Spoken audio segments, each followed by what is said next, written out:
नमस्कार, आप सभी का स्वागत है आपके अपने चैनल में। और आज मैं आप सबको इस वीडियो में धर्मराज की कहानी सुनाने जा रही हूँ। धर्मराज की कहानी मकर संक्रांति से सुना जाता है। मकर संक्रांति के दिन से नियम लिया जाता है, रोज़ाना इसे सुनते हैं। और संक्रांत से आप सुनना शुरू करते हैं तो फिर उसके बाद आपको रोज़ाना इस कहानी को सुनना होता है और अगले मकर संक्रांति को उद्यापन करना होता है।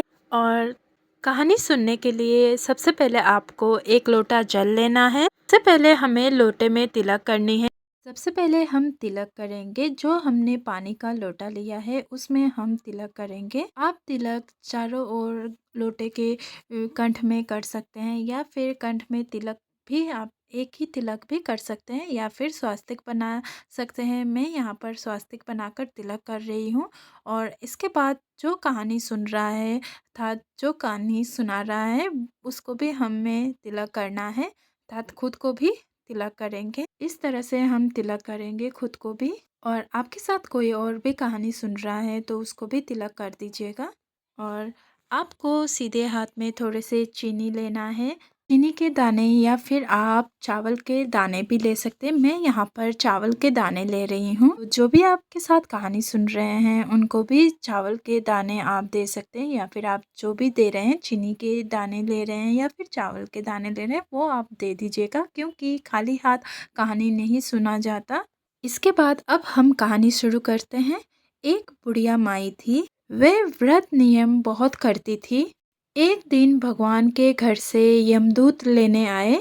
बुढ़िया माई यमदूत के साथ चली गई। आगे गहरी नदी बह रही थी। बुढ़िया माई डूबने लगी तो यमदूत ने पूछा कि बुढ़िया माई गाय दान की थी क्या? तब बुढ़िया माई ने अपने मन में गाय माता का ध्यान किया, क्योंकि बुढ़िया माई ने गाय दान किया था। बुढ़िया माई ने जैसे ही गाय का ध्यान किया, गाय उपस्थित हो गई। गाय की पूंछ पकड़कर बुढ़िया माई ने नदी को पार किया। थोड़ा सा आगे गई तो काले कुत्ते खाने को दौड़े। तब यमदूत ने पूछा कि बुढ़िया माई, कुत्ते को रोटी डाली थी क्या? बुढ़िया माई ने अपने मन में कुत्ते का ध्यान किया तो वो कुत्ते वहां से चले गए। और थोड़ा सा आगे चली तो काले कौवे बुढ़िया माई को चोंच मारने लगे। तब यमदूत ने कहा कि ब्राह्मण की बेटी के सिर में तेल लगाया था या नहीं? बुढ़िया माई ने ब्राह्मण की बेटी को याद किया तो कौवे चोंच मारना छोड़ गए और वहां से उड़ गए।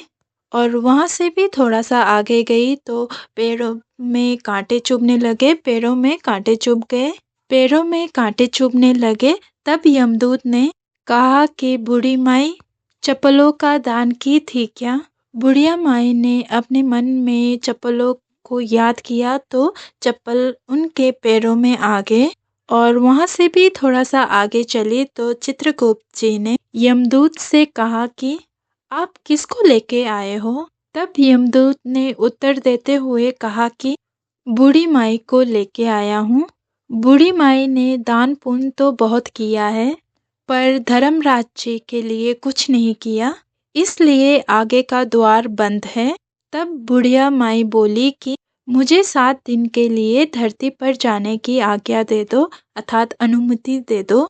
मैं 7 दिन में धर्मराज जी की कहानी सुनकर उद्यापन कर कर वापस आ जाऊंगी। और ये सुनकर बुढ़िया माई को धरती पर भेज दिया, अर्थात बुढ़िया माई धरती पर वापस जा गई, धरती पर वापस आ गई।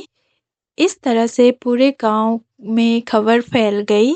बूढ़ी माई धरती पर भूतनी का रूप लेकर आई है। पूरे गांव में खबर फैल गई कि बूढ़ी माई भूत बनकर धरती पर आई है। जब बूढ़ी माई अपने घर को गई तो उसकी बेटे बहू ने भी भूतनी समझ लिया और घर का दरवाजा बंद कर दिया।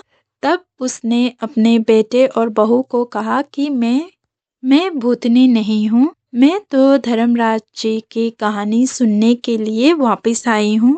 मुझे धर्मराज जी ने भेजा है। मैं 7 दिनों के लिए धर्मराज जी की कहानी सुनकर उद्यापन कर कर वापस परलोक को चली जाऊंगी। ये सुनकर माँ के लिए बेटे ने दरवाज़ा खोल दिया। कहानी सुनने का और उद्यापन करने के लिए सारा सामान लाकर दिया, लेकिन कहानी का हुकारा नहीं भरा। तब बुढ़िया माई उसके पड़ोसी के पास चली गई और कहानी सुनने के लिए कहा। पड़ोसन ने कहानी